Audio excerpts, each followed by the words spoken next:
Educational Communications and this station present Environmental Directions with Nancy Perlman. On this series, we explore the effects of human influence on the Earth's ecosystems and discuss solutions to environmental problems which affect the quality of life on this planet. Environmental Directions gives you the kind of information you need to help you participate in decisions impacting your community, the nation, and the world. Now, here's your host, Nancy Perlman. Hello. For the next half hour, we are going to be talking about the impact of environmental deregulation, especially in West Virginia, that is destroying the Appalachian Mountains and the communities, as well as a shift in journalism from objective to advocacy. With my guests, Julie Eisenberg and Babette Hogan. They are co-directors, co-producers, and co-writers of the film Running for the Mountains. They have been independent producers, writers, directors of TV features, news pieces, advocacy and educational media, still photography. They have worked with nonprofit organizations, as well as being a manager of community access facilities in San Francisco. The film Running for the Mountains has won many awards, including the Thaddeus Stevens Award for Social Engagement from the Middlebury New Filmmakers Festival. Also, San Francisco Green Film Festival's Spirit of the Environment Award in 2024, and the Best Environmental Film 2024 from the Chagrin Film Festival. They have also had films on PBS. Welcome. It's a pleasure to have you with us. Thank you so much for giving us this opportunity. We're very excited. I watched an incredible documentary that you produced about my home state. Some of my family came from West Virginia, settled there centuries ago. Some of them have suffered from the coal mining with lung disease. Seeing in your film the land being destroyed by pipelines and fossil fuel development was really disheartening to me, that there's still a battle going on in West Virginia between people who want the fossil fuels and people who are trying to protect the land and preserve it and have clean air and clean water, clean rivers, clean forests in the mountains. Your film covers so much, as well as the politics involved in trying to protect this area. Julie, could you give us a synopsis of what the film is about? Running for the Mountains tells the story of what we discovered over a 15-year period in West Virginia. Babette and I, two filmmakers who were trying to explore issues of the environment and politics and how they work together. Babette, can you give us a synopsis of the film? I'd love to. It's a cautionary tale. We saw West Virginia as being an example of where the whole country was heading if deregulation was allowed to continue. It alarmed us. We were on the ground for a course of 15 years in West Virginia and saw immense change, because at that time it was an inflection point when fracking was beginning. We became friends with people, and over the course of the years we could see their health decay. Both Julia and I have healthcare as part of our background. It became so intriguing and alarming to see what was going on. So the movie tries to depict various forces, whether they're industry or political, and how people on the ground in West Virginia are facing it. But it wasn't just activism. It's electoral activism that we were really focused on. How do you compete as a candidate? How do you break into a system that is built actually to keep you out?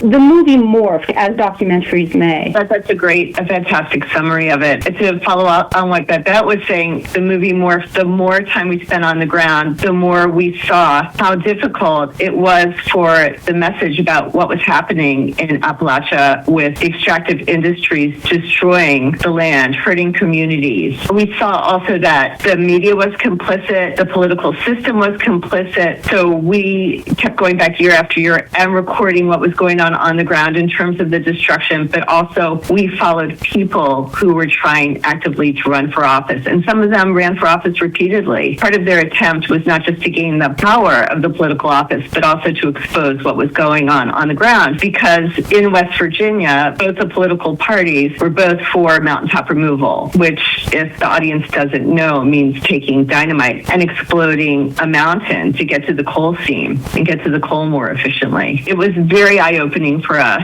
We wanted to bring out the story, and people in West Virginia were were asking us to do so, and we felt that we couldn't say no. The video certainly showed the horrible destruction of the beautiful mountains. All of West Virginia is in the Appalachian Mountains. It has beautiful rivers, forests, ecosystems, and yet with the coal mining traditionally was underground, but now they're strip mining it. They're literally taking away whole mountaintops. I recall in one shot, one of the landowners said, "Look what's happening right next to my property and I can't stop it, and they're polluting my well, they're polluting the air, and we can't stop it." He was very, very distraught over the fact that his beautiful mountain farm was being destroyed by this extractive industry. That was Larry Gibson. He's since passed away, but he was, I guess, the soul that made us stop and cry. Because I come from a place with a beautiful mountain here in Marin County, my Mount Tamalpais. I hike around these hills all the time. I couldn't overcome my own sense of shock and pain for this person who can no longer walk around his hills and his mountains. It felt close.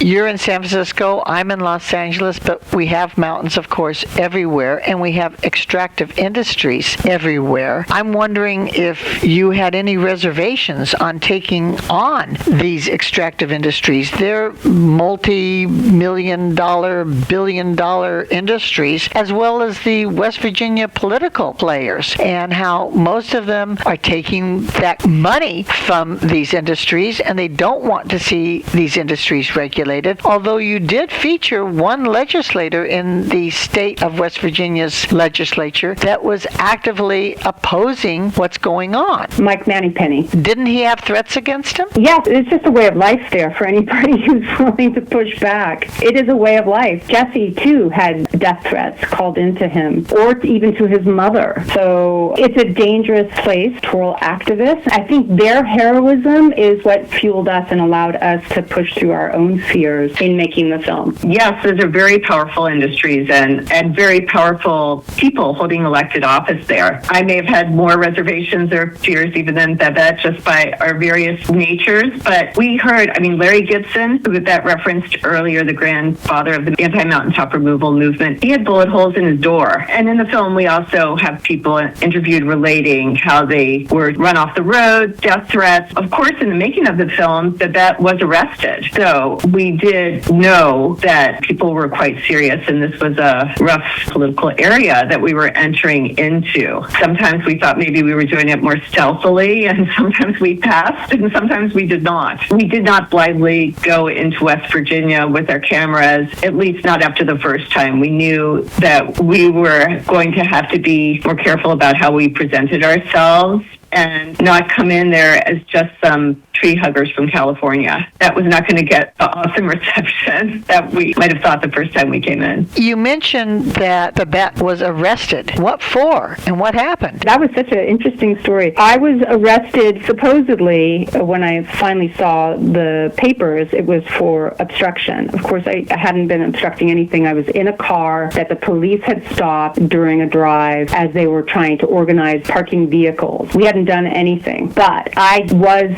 curious enough that I started my camera, and perhaps something I observed was disturbing, and some have suggested that it was probably a PSYOP operation, that there were corporate entities or military entities there that were observing and helping to organize the counter-protests going on up there by pro-coal people. So I was taken in. Primarily what they want to do is get rid of the footage. They just don't want footage. So they get rid of the journalists as soon as they can. Very clearly, he said, when I said I was, hey, I'm press, he said, well, you're not press. If you were press, we would have called you. This harassment, arrest of journalists, press, media, sounds like something that happens in other countries. It's frightening to hear that it's happening here in the United States, where you are trying to record what's going on, and powers to be do not want that image, that story out there. But I do hope that you will continue to be the journalist in the field, because we need to hear the stories. Where in West Virginia is the destruction the worst? Well, it's happening everywhere now, honestly, especially like with the data centers. Is a whole next gold mine that is occurring in West Virginia. Virginia, and that will be taking the potable water again from the groundwater, water that people are dependent upon. There's not a piece of West Virginia that isn't being used and abused. You focused on the extractive industries in West Virginia, but we have those kinds of operations in many different parts of the country. Is the message the same, that the communities should be basically up in arms over any kind of deregulation, so that whatever kind of resource use that we are doing to the environment will protect the environment at the same time? Fundamentally, we have to protect our water. There's a limited amount of drinkable water. These industries, without deregulation, even with regulation, frankly, are polluting waters that we then consume and then result in cancers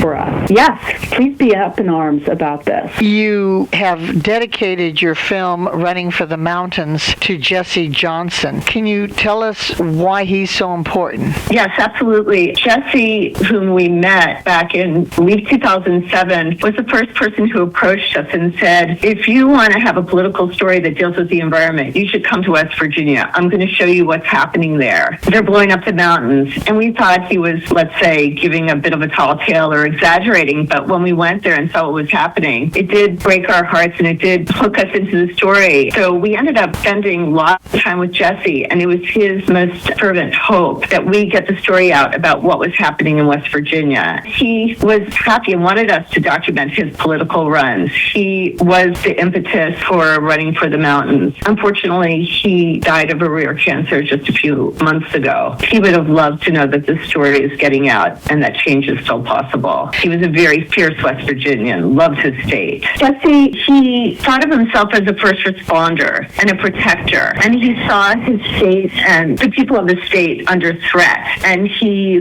was moved to respond. It's just very saddening to us that he isn't here to know that the film and his words are getting out, and we dedicated the film to him for that reason. He was the spark. The title of the film, Running for the Mountains, really implies not jogging along the mountains, which are beautiful to do and nice to do, but running for politics, running to save the mountains, taking political activism. And that is so important now, to have people do what they can when they care about the environment to take action. But I recall in the film, there was a scene that you had on one side of the road. You had the people who supported the coal industries, and then you had the marchers on the other side saying, stop the extraction, stop the pollution, save the mountains. There's a real division, just as in this whole country. Do you think that these families and neighbors can get together and find some sort of way to have a stronger economy and a protected environment? We certainly believe that West Virginians deserve that. Whether or not the political system and the industrial corporate forces that are at play there will allow that, we're not quite sure. I would love to see there be an openness, but there is a kind of psychological training that people go through there that suppresses their ability to know what's going on. That with the media supports a lack of knowledge of what's going on. The coal industry has long pushed against other renewable forces that could equally be developed in West Virginia. But before that can happen, coal operators want to get every lump of coal, like Manchin says in the movie. What we found is that in a lot of southern West Virginia and in the coal towns, first of all, there's a deep pride that's instilled in people that through coal and through the extractive industries, we are powering America. We are going to sacrifice for the energy needs of America. And there's this family tradition. My dad mined coal, my granddaddy mined coal. And so there is pride instilled in them for doing that hard work, and rightly so. However, it becomes a trap. And the lack of other opportunities means that, as some other people have said in the film, that's all there is. There's not good education. West Virginia ranks very low in the standings of the states in terms of education and opportunities. It's very hard to get other jobs. And so there is that trap. When you see the passion of people yelling alongside of the road, it's because they often feel like people coming in with another message, like there can be another way, or you need to save your land. They feel as though their family history, their legacy is being crapped on, basically, and disrespected. The other aspect is in their educational system, in the social system, coal companies traditionally provided the good things that would happen, like the county fair, the football uniforms. So there's a lot of feeling like we're bringing all this good to you and we're the community together. So it's a lot to go up against. And when in fact some of the people who became activists, especially in the case of anti-mountaintop removal, they would find their own neighbors being very angry and upset with them and turning against them if they tried to speak out against coal, because it's so deep in their culture. And not just that, you could be speaking up for coal, like we could be using our coal differently. It's the richest coal for steel development, bituminous coal, instead it's being burnt. So there was a big fight for that to happen. How can we do this safely? Again, it comes down to regulation. Most of the people we talked to weren't against coal per se, and they certainly weren't against coal families who were dependent upon coal as a means of living, but they wanted it done safely. And with the system that we see in place is that a coal company would sell off the remediation project for their particular dig, and that remediation company would go bankrupt very shortly afterwards. And so it was very scammy what was going on. You have a lot of incredible stories in your film, Running for the Mountains, and we're going to talk more about some of these issues when we return in a moment with my guests, Julie Eisenberg and Babette Hogan. Environmental Directions with Nancy Perlman continues with further discussion of the world's critical ecological issues. For more information, you may call 310-559-9160 or go to www.ecoprojects.org. Now, here's Nancy. I'm speaking with Babette Hogan and Julie Eisenberg, who are co-directors, co-producers, co-writers of the film Running for the Mountains, which has received many awards at film festivals and is a film that I wish everybody would see because you cover the issues of politics and how important it is to be active as one of the solutions to environmental destruction. You show and explain the division in communities over land, extractive industries, and how they are impacting local communities. Your film is one of not just documenting an issue, but you've taken a stand. You believe that we should be going for renewable energies, that we shouldn't be destroying the Appalachian Mountains, that we might need to extract some of the resources, but it needs to be done so that people and the wildlife aren't destroyed by pollution and destruction. And then so we also maintain the beauty of West Virginia. Obviously, now documentaries are no longer just showing an issue, but they are taking a stand. Do you feel that that is appropriate? This is Babette. I will say that going into it, we really had the intention of being completely objective, but the reality of what was going on the ground eroded our capacity to try to be objective in the normal journalistic stance. Everything that's in the movie is proven, it's all facts, everything is substantiated. It's coming from there. But more and more we felt somebody needed to say strongly, this is wrong. It's our patriotic duty to fight this because the forces engaged right now are so powerful that the mainstream media is absent. It's certainly a different definition of patriotism now. We hope that people will consider that. It was important to us to delve into the issue of patriotism because we witnessed in West Virginia that the concept of patriotism was so tied to sacrifice, and not only military sacrifice, which in West Virginia, they are one of the states that the most people join up for the military and volunteer. Likely is in part due to a lack of opportunities there, but it is also due to a sense of patriotism. But we saw that the companies themselves, the oil and gas companies, the coal companies, always threaded in that concept of it's our patriotic duty to give up our energy, give up our land, give up our health. And through the main subjects we followed, the people we talked to, they very much felt that by trying to save their land and their people and all of our land, because the impacts of all this distraction impacts our whole nation and the world, that it is our patriotic duty to conceptualize how to stand up in a different way. And that is to stand up for the land and the earth and the water and protect it, that there's something inherently valuable about taking that approach, not to be always manipulated into thinking that a company should be able to do whatever they want with any place.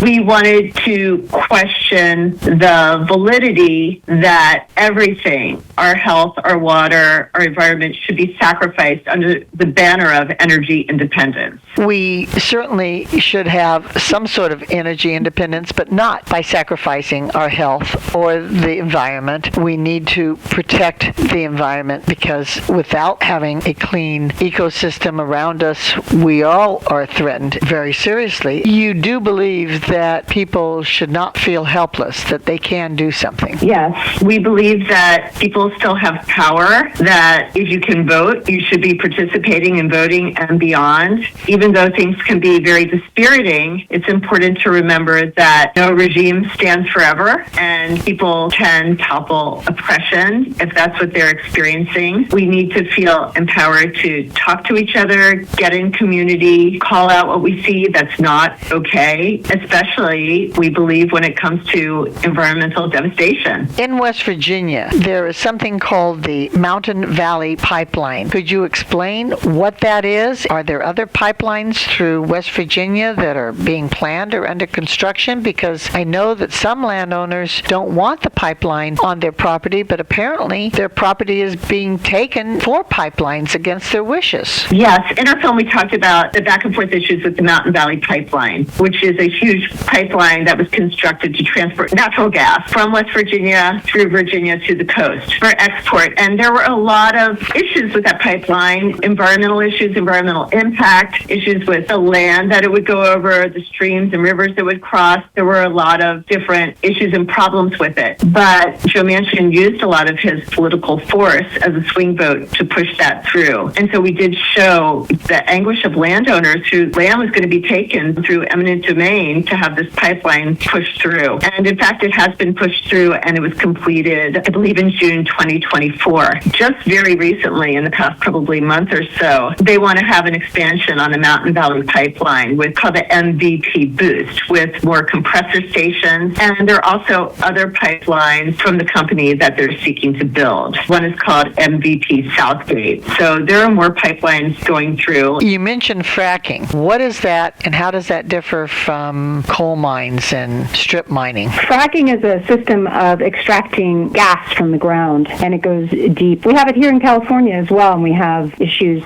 here in California, though we've had less of the kind of hydrofracking that is common in West Virginia, where it's particularly dangerous because when they inject this chemical that we don't even know what the compounds are into the ground, it will then release radioactivity as well, which is then recirculated in the very water that they use to drill the well. And then that water is then disseminated into the groundwater and dumped into places. The radioactivity, fun, specific to the Appalachia shale where this radioactivity is released.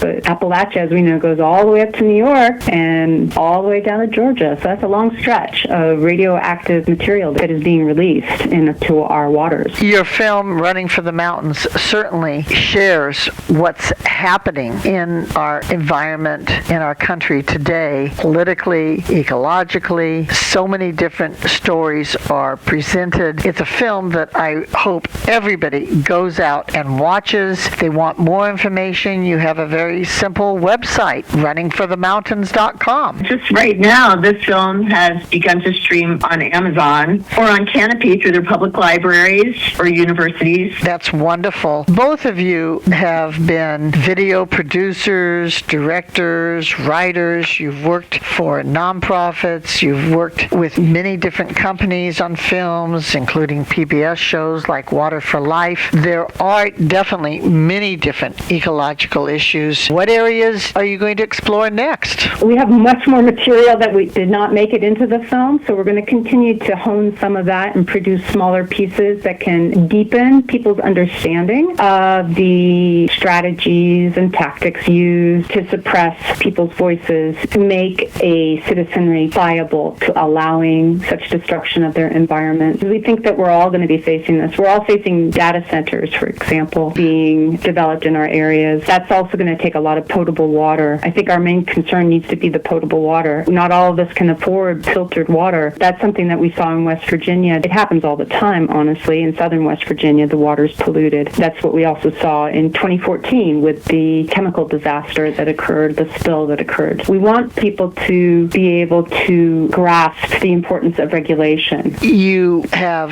definitely shown that clean water, clean air is a human right, not a privilege. You have shown the need for us to break our addiction to fossil fuels, including politically ending Citizens United so that corporations don't have the money to pay politicians who allow deregulation and allow the pollution to continue, who allow the destruction of our mountains to be continued. As someone who has family in West Virginia, I've seen West Virginia, I know West Virginia, I learned a lot watching this film. I saw the current problems where I'm not living there right now, but it's so relevant to all of us wherever we live because this kind of activity can destroy communities and ecosystems everywhere in the United States and the world. I'm very pleased that you were committed to doing this film. What motivated you to do it and how did you start it? I'd say patriotism was the beginning. Our own sense of patriotism. We were two moms coming back to our careers after a break of about 8 years. We wanted to address what our major concern was, and at that time that we began it, everything was green then. You couldn't go into a supermarket without everything being green, so we wanted to understand, okay, how green are things? Again, the patriotism being sort of at the core of both Julie and my heart, for different reasons perhaps, and I know Julie has her own motivations. Yeah, I am from originally the Washington, D.C. area, and so I'd always been interested in politics. That's how Babette and I devised the impetus of our film, which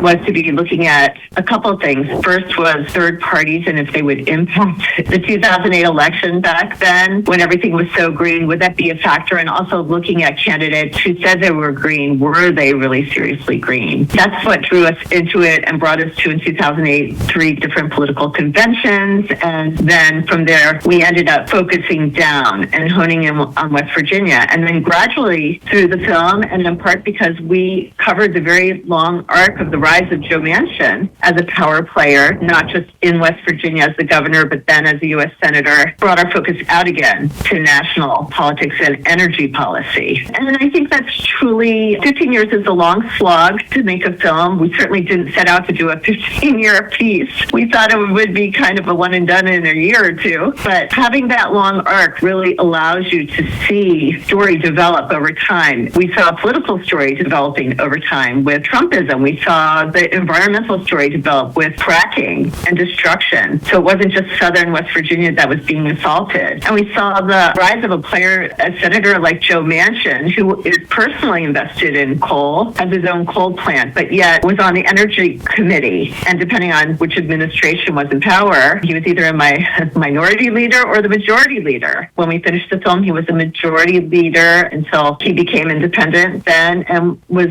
contemplating, we believe, a run for president, but it didn't work out for him. We wonder now, as he promotes his book, which is about centrism, and it's called Dead Center, if that's still on his mind. But that's another topic, potentially for the future. I am so pleased that you have covered so many critical issues in your film that you have both co-produced, co-written, co-directed, Running for the Mountains, the story of the destruction of the Appalachian Mountains from the extractive industries. The politics involved is one that we all need to know about because it affects all of us. Thank you so very much for creating this documentary. Thank you for being my guest. Thank you, Nancy. I have been speaking with Julie Eisenberg and Babette Hogan, who are documentary producers. I'm Nancy Perlman. Thank you very much for joining us, and do tune in again next week.